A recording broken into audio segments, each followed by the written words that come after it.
reivindicações sindicais, mas passou tem um limite. Vamos esperar. É isso, o cara vem aqui, arma essa palhaçada, tá tudo dentro da lei, é justa causa, eu não posso fazer nada. Vou começar o papo respondendo uma pergunta do William, né? Que ele perguntou o que é som direto, né? Bom, som direto é o som gravado no set, né? Porque o som, ou você faz o som direto, né? Ou você faz a dublagem, né? Às vezes você faz os dois. Todo mundo que faz som direto, no fundo, não consegue ter o 100% do som perfeito. Então acaba tendo que dublar. Eu dublei mais ou menos 10% do material diálogo do meu filme, porque é impossível, né, ter 100% de acerto e tal. E às vezes também, não só por ruídos de rua, etc e tal, mas de repente o próprio ator erra, ou enfim, e na hora não dá para refazer a filmagem, então depois na dublagem a gente consegue fazer esse concerto. Bom, falar do Olho da Rua então. Bom, o Olho da Rua foi feito, como eu falei ontem, Super 16, né? E o Rodrigo me perguntou o que é o Super 16, né? Isso que é interessante também falar. O Super 16 é a mesma película 16mm, certo? Só que no 16, como depois a película, dessa película se fazia cópia final também, em 16, tinha uma parte da película que tinha assim, a perfuração de um lado e do outro lado tinha um lugar para colocar o som óptico, né? O som óptico era uma imagem assim que a luz atravessava aquela imagem e fazia a leitura do som. Bom, e também, quer dizer, havia uma distância entre um quadro e outro. Entre um quadro e outro havia uma distância considerável, porque a gente precisava montar esse filme, né? Então havia um corte aqui para então emendar duas imagens, né? Bom, o Super 16 foi uma coisa inventada pelo pessoal, quer dizer, depois já na era da cópia, que foi inventada para usar para ampliação 35, né? Não existe uma cópia de filme em Super 16, é impossível fazer. Por quê? Porque não tem lugar para pôr o som e também não tem lugar para emendar. O Super 16 foi criado exatamente o que ele é. Ele é uma janela um pouco maior só, né? Então, enquanto a janela do 16 é assim, digamos, a janela do Super 16 é assim, né? Ou seja, ele full, exato. Ele ocupou espaço entre um fotograma e outro e o espaço do som óptico. Assim ele tem um quadro maior, tem mais informação e, portanto, mais qualidade. Ele só serve para fazer ampliação para 35mm, né? Você filma em Super 16, aí depois você passa para digital ou você vai para ampliação 35. Antigamente, quando não tinha digital, você ia direto para 35, tá? Bom, o longa foi feito assim. Por quê? Bom, porque é muito mais barato que o 35, né? Primeira coisa. Então, os filmes de baixo orçamento, que a gente chama, o BO, né?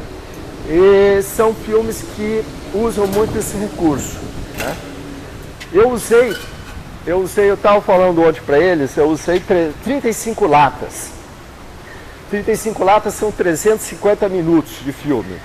Para um filme que tem 100 minutos, quer dizer, eu filmei 3,5 para 1. Que é uma relação bastante até apertada e tal, né? O ideal seria fazer 5 para 1, etc e tal. Mas hoje em dia você como o diretor acompanha toda a filmagem num monitor, né? No monitor, e tem uma fitinha também, quer dizer, é gravado, toda a filmagem é gravada numa fitinha. A gente acompanha o que está sendo gravado na hora, pelo monitor, e depois pode voltar a fita, que é uma fita mini DV, acoplada. Você volta a fita e vê se está bom ou não. Então, hoje em dia, você não tem mais aquela coisa. Antes disso, você filmava e depois só ia ver o material filmado 3 dias depois, 2 ou 3 dias depois, porque precisava revelar, copiar e você ir no laboratório ver, né? Então, quer dizer, como segurança, as pessoas sempre filmavam a mais, porque na dúvida, bom, vamos fazer mais uma, né? Mais um take e tal. Hoje em dia, com aquele sistema, você tem quase certeza, não, isso aqui tá bom, isso aqui tá legal. Você faz mais um só, se puder, para garantir, para problemas pode ter coisa que você não viu, enfim, que ali... Mas se você tiver um bom, já se dê por satisfeito, né? Então, quer dizer, dá para fazer com uma relação baixa de negativo. Bom, o No Olho da Rua, como vocês viram ontem, surgiu eu sempre me interessei pelo movimento social e tal, né? Uma coisa que eu sempre gostei de ler, de acompanhar e tal, política nacional também e tal. Então, eu comecei a pesquisar quando os motoboys em São Paulo começaram a crescer tremendamente, assim, foi em 94, foi um pouco depois do plano real, né? 94, 95, 96. São Paulo que já tinha bastante motoboy, mas de repente surgiu uma massa, assim, massa. E aí eu comecei a perceber que aquilo, enfim, falei, porra, de onde é que vem tanto motoboy? Por que tanto, né? Tantas pessoas nessa atividade, né? E eu fui pesquisar, etc e tal, e claro, era por causa de falta de oportunidade, né, em trabalhos mais garantidos, né, trabalhos em empresas, na indústria ou mesmo no comércio, né, e também porque, enfim, tinha um tipo de atividade onde você é uma espécie de subemprego, né? Quer dizer, o cara não tem registro praticamente, o cara não tem seguro, ele se joga ali naquela profissão com uma forma de sobrevivência, se arriscando em todos os quesitos da vida dele, né? E aí, para fazer essa pesquisa, eu comecei a fazer um filme que eu acabei não mostrando para vocês aqui, porque não deu tempo, que é o Na Garupa de Deus. Eu mandei esse projeto para Itaú Cultural e ganhei o Prêmio Rumos Itaú Cultural, né? Então eu ganhei dinheiro lá para fazer um filme de 26 minutos, um documentário, certo? Que eu fiz em 2002, né? Esse, o Na Garupa, já é uma espécie de pesquisa para o longa-metragem, né?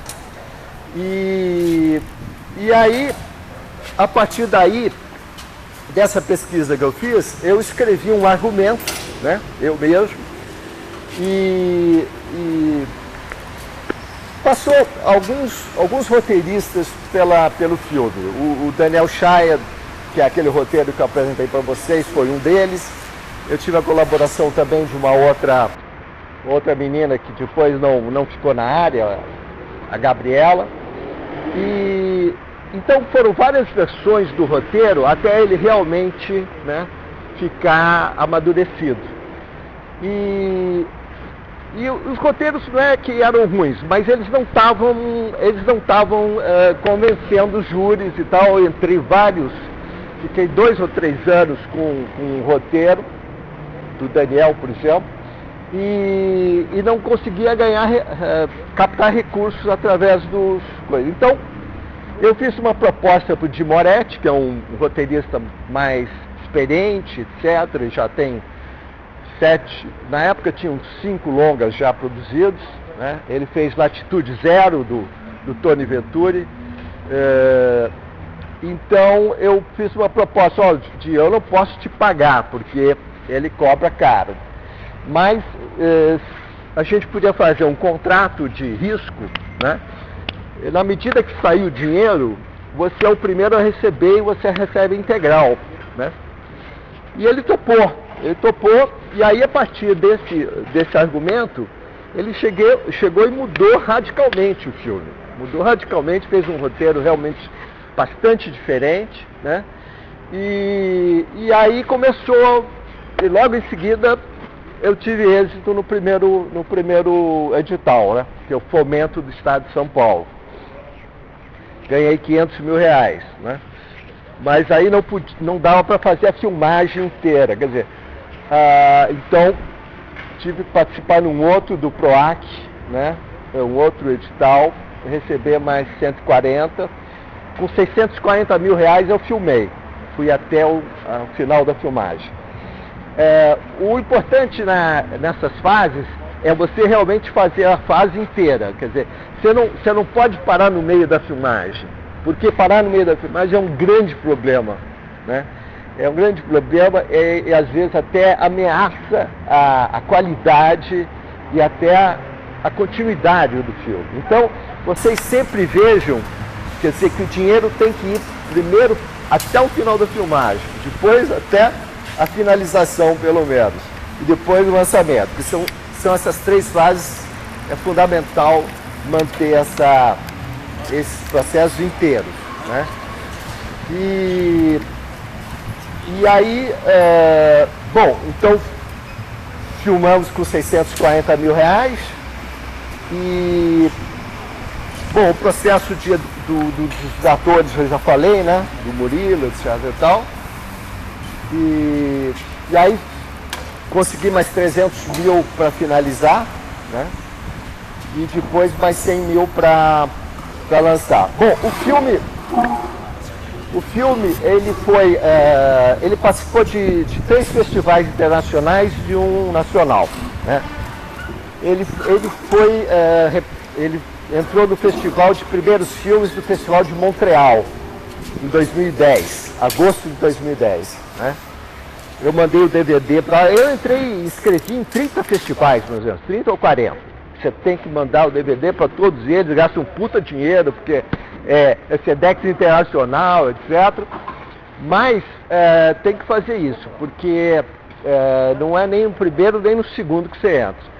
Eu escrevi até em Cannes, escrevi em Berlim e tal, e também não pode ficar tímido, não, porque essa coisa de, não, Cannes eu não vou escrever. Não, de repente Cannes pode olhar o filme e dizer, porra, interessa porque tem uma coisa especial, tal, quer dizer, tem muito filme de pequeno orçamento que, de repente, participa de festivais grandes, né? Aí, Montreal, então eu fui para lá, fui convidado para lá, etc. Fiquei lá, foram 5 dias. Teve 4 projeções em Montreal. E lá tem um sistema bacana, que exibe o filme. E aí logo depois da exibição, você tem 15 minutos de conversa com o público, né? E eles fazem perguntas, etc., se responde e tal. Então é um bate-papo que eles fazem depois de cada projeção, né? Depois, no mesmo ano, em 2010, eu entrei no festival de primeiros filmes também do Festival de Havana, Cuba, né? E fui para lá também, o filme também foi exibido 4 vezes, e foi uma experiência fantástica, porque em Havana, quer dizer, Cuba, né? O cinema ainda é uma atividade muito concorrida, muito admirada pelo público, né? A televisão deles é muito fraca e o cinema é muito barato, é um cinema, sim, é quase simbólico o preço do cinema, né? Então o público lota, assim, são cinemas enormes, assim, da década de 60 ainda, né? Cinemas de 1.200 lugares, 1.000 lugares e tal. E então eu acompanhei 2 projeções lá. Lá o filme foi exibido em DVD em alta resolução, né? Mas uma boa projeção. E então foi uma experiência muito, muito interessante também. E depois, em janeiro de 2011, o filme ele entrou na mostra paralela, a mostra vertente do festival, da Mostra de Tiradentes, né? Aqui ali em Minas, que é um festival muito interessante, porque eles são uma semana de festival, né? E ele acaba aglutinando todo o público ali daquela região que quer dizer, que não é bem Belo Horizonte, é 3 horas de Belo Horizonte, e toda aquela região ali, então chega a ter 50 mil espectadores durante os 10 dias do festival. Né? Conhecido, né? É? Bem conhecido, né? E o filme passou de noite em praça pública, ao ar livre. Eles fazem uma projeção ao ar livre muito bonita, porque tem uma projeção muito boa, e foi uma experiência muito bacana também. E depois, em maio de 2012, eu fui para o Festival de Chicago, mas Chicago tem 2 festivais. Tem o Festival Internacional, que é um festival de grandes produções, etc. Tal, e tem o Festival de Cine Latino, né? Eu fui para esse filme de cine latino, fui para lá, fiquei 5 dias também. O filme foi exibido 2 vezes e também tive a oportunidade de conversar com o público.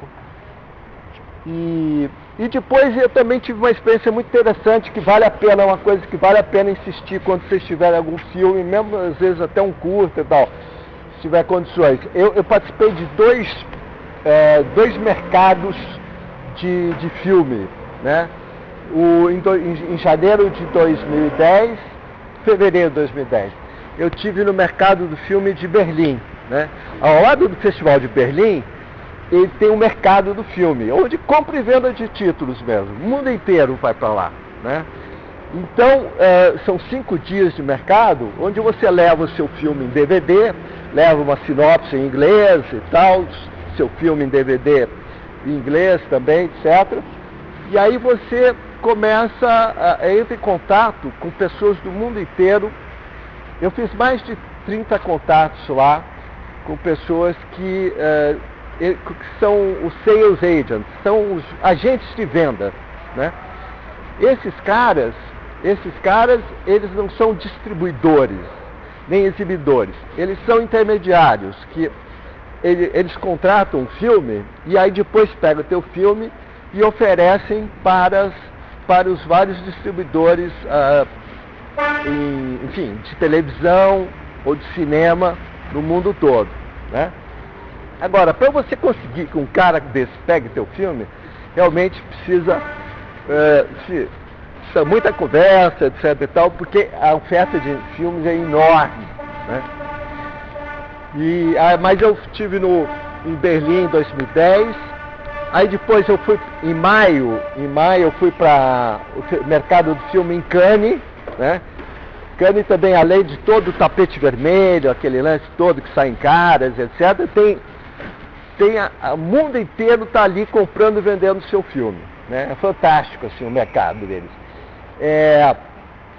Olha, se você conhece o Quirguistão, aquele país Quirguistão, que deve ter, eu acho que 1 milhão de habitantes, ele tem uma banquinha lá de filme em Cannes. É verdade. Qualquer país que produz audiovisual, e todos eles produzem de alguma forma, tem sua banquinha lá para comprar e vender títulos, né? Então é uma experiência genial. Aí fiquei lá e tal, aí depois não consegui nada ainda, né? Aí em janeiro de 2011 janeiro de 2011, eu fui de novo para Berlim. E aí sim eu consegui um agente de vendas que chama Kevin Williams, né? Que é um inglês que mora em Madrid e trabalha com isso há mais de 30 anos.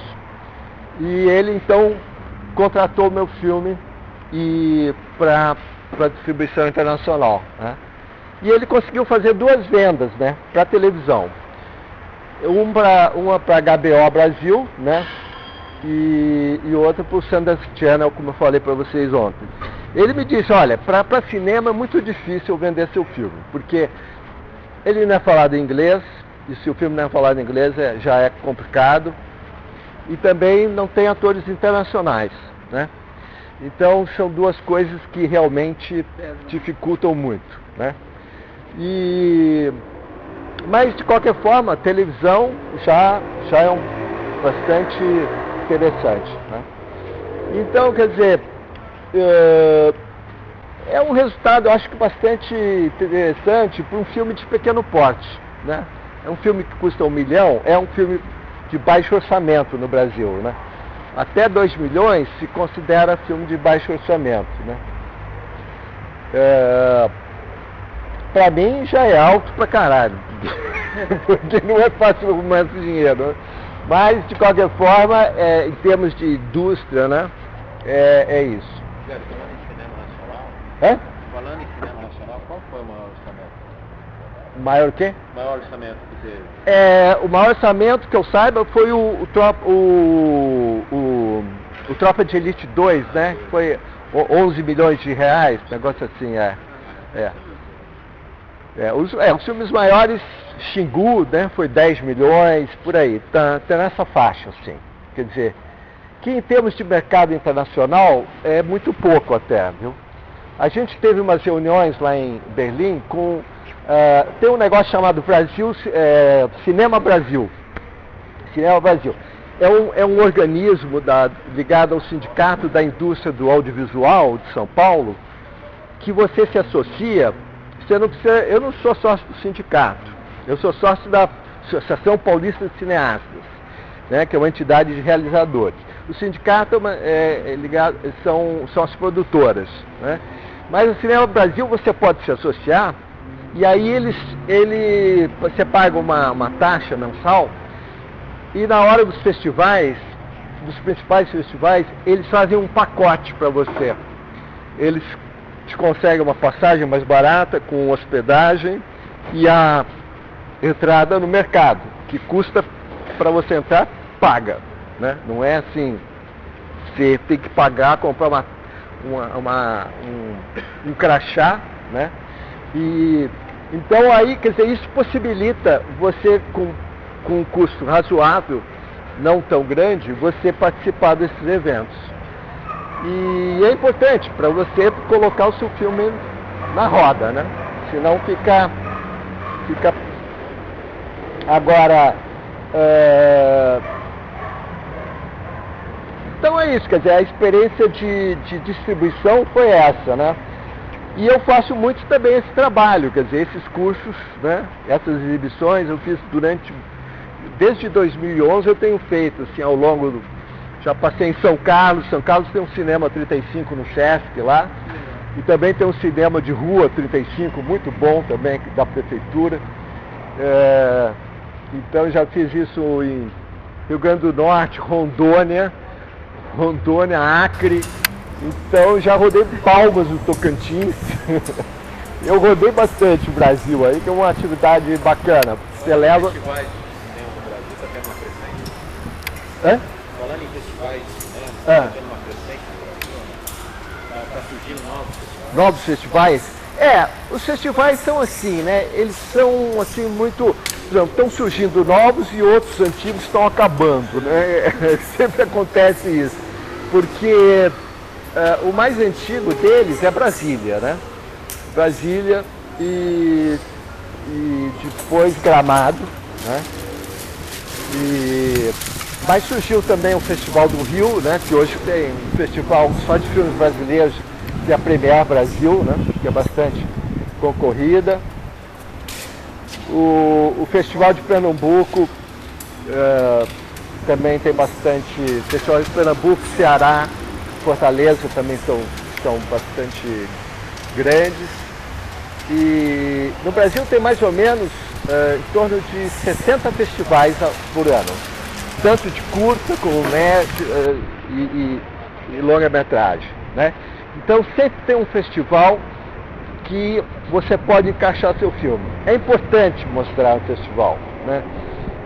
Porque você é uma forma de uma vitrine, né? Oi? Ainda tem aquele festival que acontece? Tem, o FAM tem. Festival de Audiovisual do Mercosul. Exato. Esse eu não tive lá, nunca tive, mas ele tá bem ativo, né? Vocês querem perguntar alguma coisa, alguma dúvida? Pode. Funciona a entrada no festival? É aberto ao público? Você paga alguma coisa? Os festivais? Olha, os festivais em geral têm atividades absolutamente gratuitas. Por exemplo, Mostra de Tiradentes é totalmente gratuita. Totalmente. Livre? Não, ao ar livre também tem as tendas. Eles montam tendas, tem 2 tendas enormes que eles montam, com todo conforto, com ar-condicionado, a tenda, incrível. É tudo gratuito. Tem uma concorrência enorme, tem fila para entrar, etc. Mas agora, tem alguns festivais que cobram ingresso de noite. Festival, por exemplo, de Gramado, durante o dia tem exibições gratuitas. À noite tem uma exibição paga, né? Eles mesclam. No Rio, as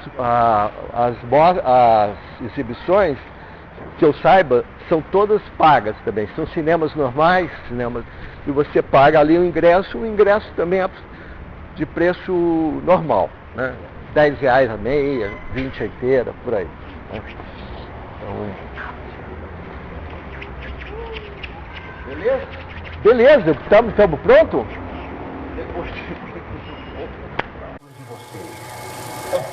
As 2 são reivindicações sindicais, mas passou tem limite.